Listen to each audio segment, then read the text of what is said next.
Bate-papo, dicas musicais. Vem comigo podcast.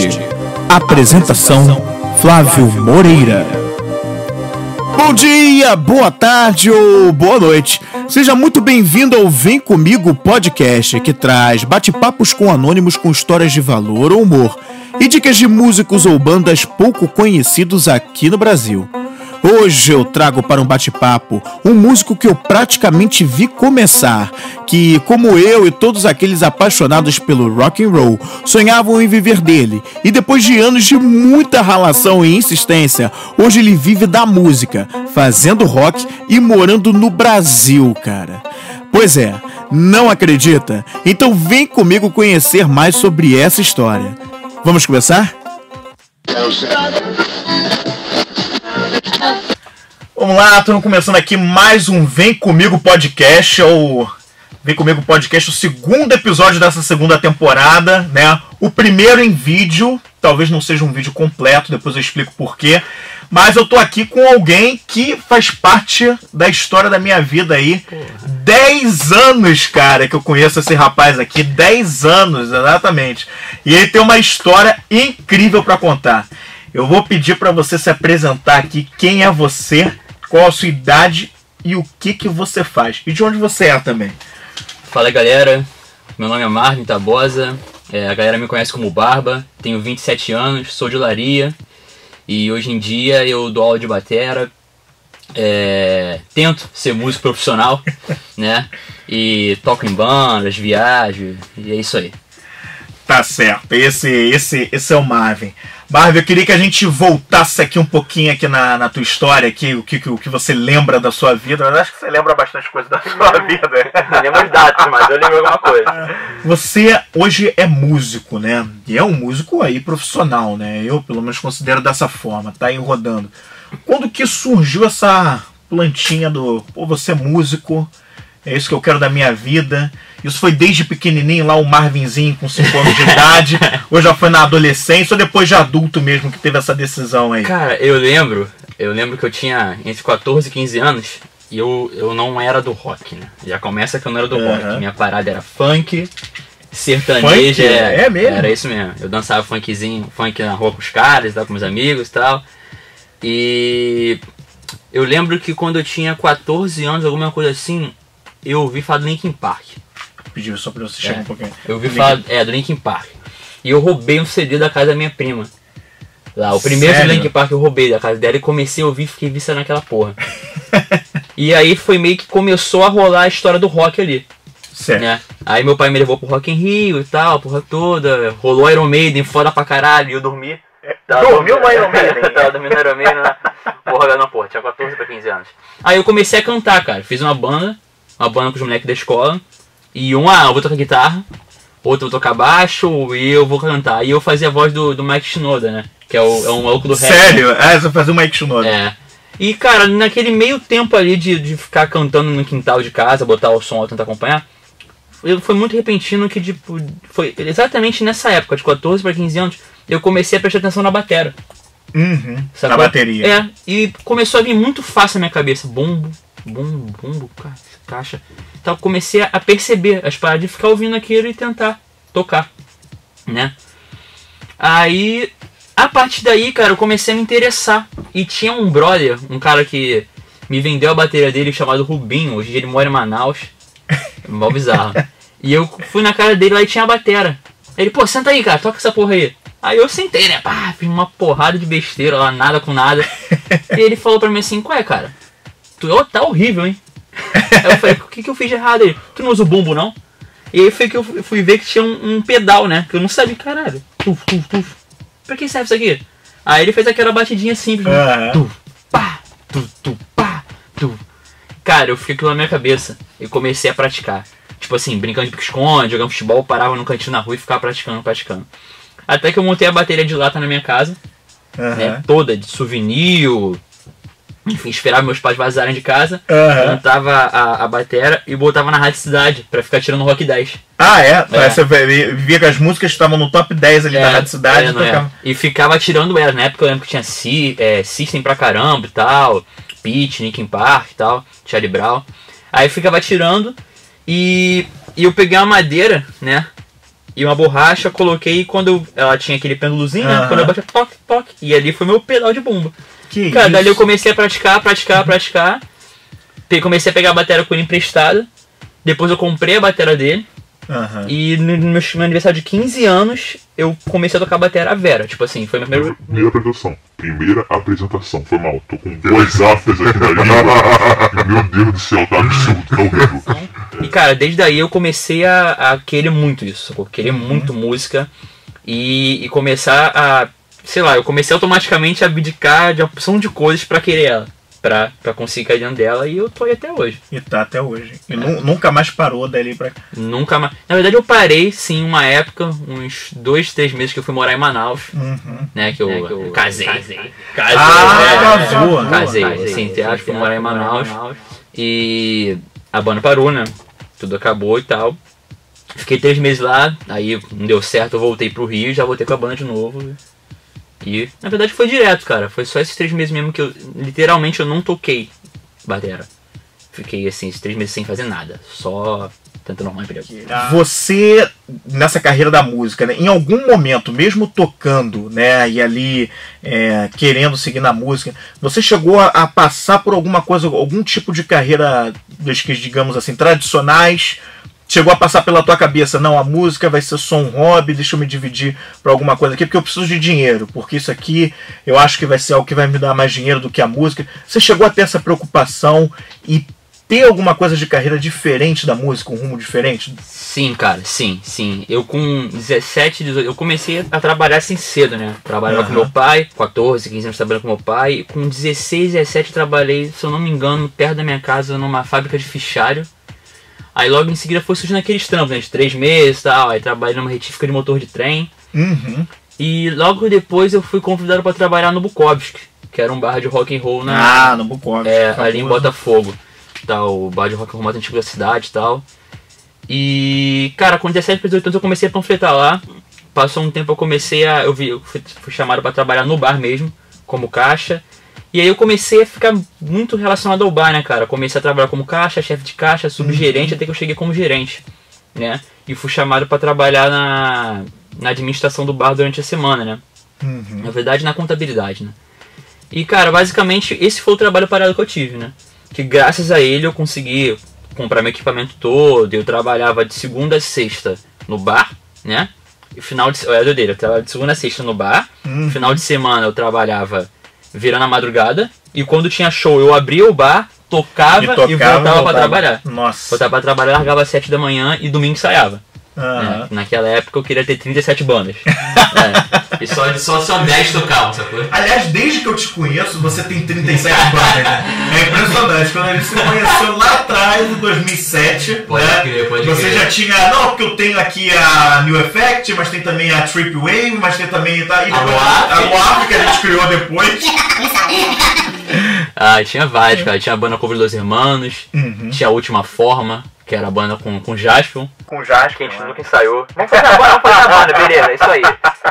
Só isso. Tinha uma porção naquela época, cara. Tinha As de Espadas, que eu toquei também, que era a banda de emo. Que a gente estava lembrando aqui antes de começar as gravações. Pode crer. Aí basicamente foi isso, cara. Eu comecei a trabalhar e fiz faculdade de administração, só que sempre que eu tentava...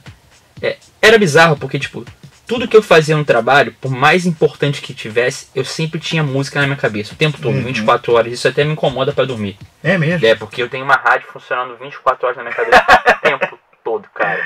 O tempo todo. Tudo que eu fazia, eu pensava fazendo música, o tempo todo com a música na cabeça. E tudo que eu fazia sem ser ligado à música, eu nunca tava 100% contente. Claro que o retorno financeiro, porra, te ajuda a chegar em vários locais, né? Eu morei sozinho, graças a ter grana e tal. Comprei meus equipamentos, tem equipamento de qualidade hoje e tal. Mas tudo que eu fazia sem ser com a música, parecia que eu dava meio passo pra frente e 37 pra trás, né? Sério? Até que eu comecei a... Eu saí do emprego que eu tava e comecei a dar aula de batera mesmo. Comecei a... Cara, é isso que tu quer? Se você não fizer, ninguém vai fazer. Não vai ter ninguém que vai te explicar. Eu comecei a estudar isso de uma forma como emprego. sacou? Não sei se você perguntou não, mas eu comecei a tagarelar. Não, pode falar isso, né? Eu comecei a lidar com isso como emprego, né? Porque, tipo assim, se eu trabalho, vou botar uma média, né? Eu trabalhava de 8, 9 horas por dia, eu tenho que tocar bateria de 8, 9 horas por dia. Sim. Né? No caso, na época, eu não me liguei diretamente à bateria, mas sim fazer a minha banda funcionar. Então eu fazia pesquisas para fazer show na internet, e eu pegava 8 horas do meu dia, 7 horas que fosse para trabalhar. Em cima disso, do que eu queria, né? Do que é meu sonho. Como se a banda, de fato, fosse minha empresa, que hoje em dia é minha empresa, né? O Marvin Tabosa, o Barba, é a minha empresa. Como a Vitalisme, que é a minha outra banda, e a No Trauma. Entendi. Então hoje você tem 3 bandas, né, na verdade? Não, na verdade, duas. Aliás, você está em 3 bandas, né, na verdade? Não, duas. Aliás, em duas, desculpa. Duas. Eu toco na No Trauma, né, que é a banda de metal hardcore, do Rio mesmo, cantada em português e tal. E toco com a Viralism, que é uma banda instrumental, conhecida mundialmente, tá? A gente alcançou recentemente mais de 1,5 milhão de views. Bacana. No YouTube e tal. Toco com as bandas por fora. Esse final de semana eu trabalhei com o Vorgok, que é uma banda de thrash. Toco uma banda de vez em quando chamada Escape Motion. Né? Na verdade a gente nunca chegou a tocar. Eu gravei o EP deles, uma single, e os trampos que vai surgir a gente vai gravando. Tá? Você consegue enxergar algo que você fez lá naquela época dentro do que você teve de atividade lá dentro do Bukowski, né? Que era uma coisa mais gerencial, administrativa, que você conseguiu aproveitar para a banda. Você consegue ver ensinamentos do que você aprendeu daquela carreira tradicional para dentro dessa coisa mais... Perguntar diretamente como é que eu faço para chegar na tua casa, porque é só procurar no Google, por exemplo, assim, né? Sim. Eu começo a criar linhas de pesquisa na minha cabeça. Esse exemplo ficou uma bosta. Linhas de pesquisa na cabeça? Não, é um termo muito bonito até você falar. Linhas de pesquisa não. A ideia do endereço. Tá sim. Ligado? Mas você começa a não tentar resolver as coisas do seu jeito, em vez de ficar perguntando tudo pros outros. Certo. Então eu aprendi muito no bar e muito com ele, porque tipo assim, cara, a gente tem que resolver isso aqui. Vamos pensar. E não chegar e perguntar como é que eu posso fazer isso, como é que eu posso fazer. Não, cara, eu tenho que dar meu jeito porque a tarefa é minha, sacou? E isso começou a me obrigar a pensar mais rápido e fazer as coisas mais rápido. Até porque na época do bar, a gente trabalhava de 13 às 18. Certo. Eram 5 horas. Como era um bar noturno, né? A galera nunca conseguia chegar cedo lá.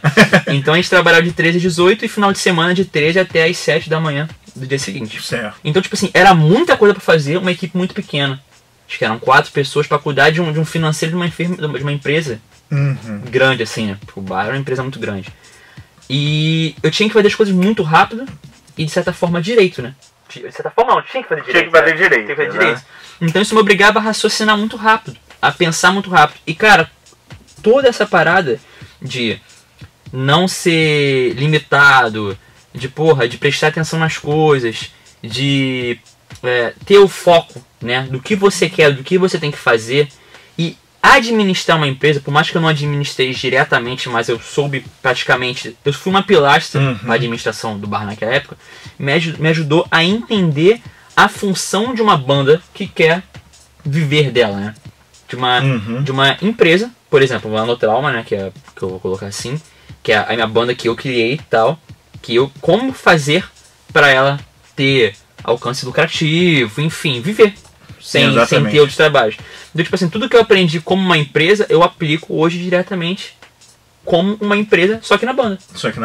Só mudou a razão social. Exatamente. Sacou? Porque todo mundo pensa, né, quer dizer, né, quem tem essa coisa de querer viver da arte, essa coisa toda, é muito legal você pensar na parte artística em si, produzir e tal, e criar o processo criativo, né, compor, tocar, fazer aquilo ali funcionar na parte artística. Mas muitos não pensam nessa parte que seria considerada, entre aspas, aí, a mais chata, que é a administrativa, em como monetizar a coisa, né? Eu acho que de repente o Bukowski foi ali uma experiência para você aprender a botar isso para funcionar, essa parte gerencial, a parte de monetização da coisa, como você faz para a banda ganhar dinheiro. Sim. Na verdade, cara, o Bukowski ele foi o centro da parada, né? Por quê? Eu fiz a faculdade de administração 2 anos pelo Bukowski. Só que na faculdade eu entendi tudo que o Bukowski tinha passado. Sabe? Escala de liderança, entre outras coisas. E a partir do Bukowski eu apliquei tudo Na banda. Não tanta parte de monetizar, sacou? Entendi. Porque hoje em dia isso é bizarro, sacou? É, a gente tá no Brasil. A gente tá no Brasil. É bizarro. Mas sim, você subdividir, criar tarefas, levar a empresa, né, cara? Você cria uma empresa, você investe nela, você quer que ela dê lucro. Exatamente. Como qualquer coisa na sua vida, né? Que você queira mesmo, né? Uhum. Tem que se dedicar a ela, não tem outra forma. Hoje a gente falou até dessa coisa do monetizar. Você consegue falar pra galera aí que também quer viver de música? A banda No Trauma, ela consegue ter o lucro dela? Ou ela consegue pelo menos pagar as despesas que ela tem? Porque ela tem as suas despesas. Sim. Cara, hoje em dia é uma parada que não acontece sempre, mas vamos botar aqui 80% das vezes a gente consegue se pagar, né? Uhum. Relativamente, se parar pra pensar, a gente é uma banda nova, né, cara? Embora a ideia da No Trauma tenha 10 anos já, né? 10 anos, vou botar aqui, tinha 15, né? Não, pô. A gente começou Quando a tocar, a gente começou a tocar, a gente foi em 2007. 2007, eu tinha 21 para 22 eu anos. tinha 17 para 18. É. Então, vou botar que a No Trauma tem 10, 11 anos de ideia.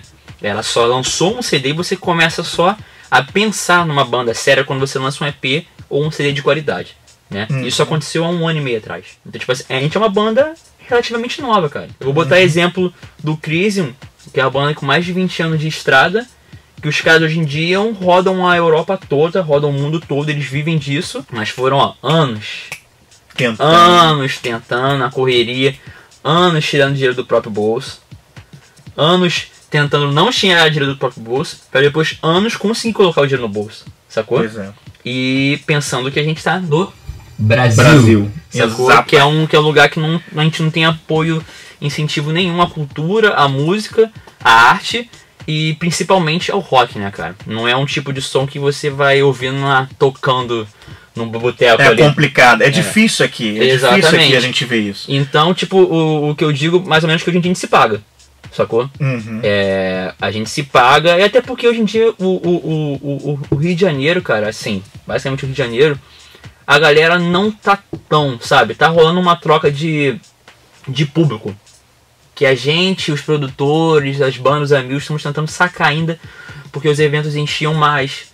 Hoje em dia enche menos, então a gente tá querendo entender o que tá O acontecendo que de está fato. acontecendo? Sacou? Mas você acha que isso é mais de um comportamento aqui do Rio, né? Você consegue pensar, ou não, ou isso você cara, vê geral?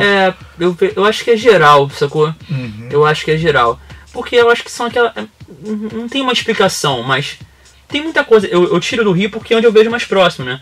Por exemplo, hoje no Rio, cara, a pessoa pensa 30 vezes antes de sair de casa por causa da violência. Uhum. Então isso impede ela que ela vá curtir um show, Sim. né? Uhum. Hoje em dia tem um problema no transporte, dependendo de onde você estiver tocando, É complicado. o também. horário que você estiver tocando, o cara, pô, beleza, eu vou assistir a banda lá, mas eu vou ter que voltar cedo pra casa porque senão eu fico sem transporte e eu posso ser assaltado, Uhum. sacou? Entre outras coisas, você pega essa fase enorme de desemprego, todo mundo ferrado, o cara às vezes não tem 20 conto, 15 pra desembolsar no ingresso. E hoje em dia rolam eventos de 5, 10 reais, sacou? E fora aquela galera que fala muito, né? Não, tamo aí pra apoiar e não vai. E né? não vai, Não exatamente. vai, exatamente, sacou? Isso é normal. Uma coisa que eu queria te perguntar, eu me lembro que quando a gente começou a tocar, né, a gente estava até conversando sobre isso um pouco antes de começar aqui o programa, né? Eu tinha lá o Falta 1, foi assim que eu conheci o Marvin, né? Eu tenho uma banda que eu não sei dizer qual é o status do Falta 1 hoje, porque a gente não tem feito mais apresentações, mas quando a gente consegue reunir todo mundo, a gente faz uns ensaios. Mas voltando lá em 2007, a gente começou a fazer uma turnezinha onde a gente tocava por várias casas de shows alternativas no Rio de Janeiro, mas a gente tinha que pagar para tocar, né? Pode E crer. a gente às vezes pagava uma grana boa para aquela época. Aliás, mesmo que nem daquela época, cara. Eu acho que o dinheiro que a gente pagava naquela época ainda hoje é um dinheiro para você chegar assim, pô, vou dar esse dinheiro aqui para pagar, para Hoje tocar em no dia, lugar. Ninguém Exatamente. A maioria da galera não faz mais isso. Não faz cara. mais isso, né? Eu queria saber como é que tá isso, né? Porque hoje, tudo bem, você hoje tem uma outra realidade, tá com uma banda onde vocês estão tocando, estão sendo chamados pra tocar, Sim. aquela coisa toda, estão vivendo. Mas para as bandas que estão começando hoje, eu não sei se você tem muito acesso ao que tá acontecendo pra elas hoje. Isso ainda acontece ou não? Como é que é o cenário hoje pra essas bandas conseguirem se divulgar, essas que estão Cara, começando? ainda acontece. Acontece. Eu não tenho tanto acesso a isso e eu fico até feliz de não ter, né? Sim. Porque, claro, quando você é novo, o que você quer fazer, cara? Você quer tocar. Não importa como. E às vezes eu não lembro quanto é que a gente pagava naquela época. Olha, eu me lembro de ter muitos eventos a gente pagar entre 200... porque aliás, eles entre davam 150 e 250 reais. Eles davam os ingressos pra gente lá. Conception Pub era essa vibe. Era essa vibe. Conception, meu Deus do céu, cara. Conception Pub. Lembra que vinha uns cabos de cima? Lembro. O microfone de cabo vem de cima. Exatamente. Meu Deus do céu, enfim. E a gente ganhava ingresso pra revender e aquela, não, vou te dar 50 ingressos, se você vender mais, o dinheiro é O teu. dinheiro é teu, o lucro é teu. Ninguém conseguia colocar, sei lá, 100 cabeças ali. Essa era a nossa realidade de banda independente, começando no Rio de Janeiro. O rock, né? Pra tocar rock. Exatamente, né? Há 10 anos isso. atrás. E tipo, o rock alternativo e o metal, né? Que na época ia puxar pro hardcore metal. Exatamente. Cara, então, não tenho muito acesso a isso, eu sei que ainda acontece, porque já vieram chamar a gente algumas vezes. Ah, vocês podem tocar e tal. Cara, venda de ingresso não. Às vezes eu enxergo que os produtores também têm as suas despesas, sacou? Mas, cara, é um assunto muito delicado. Sim. Sacou? Porque eu já produzi alguns eventos, né? Não sou o produtor, mas eu produzi alguns eventos. Então a gente sabe, cada um tem sua necessidade e por que necessidade. Claro que tem aquele cara vacilão, né? Que quer meter a mão em tudo, né? E tem aquele cara que tá querendo fazer pro bem.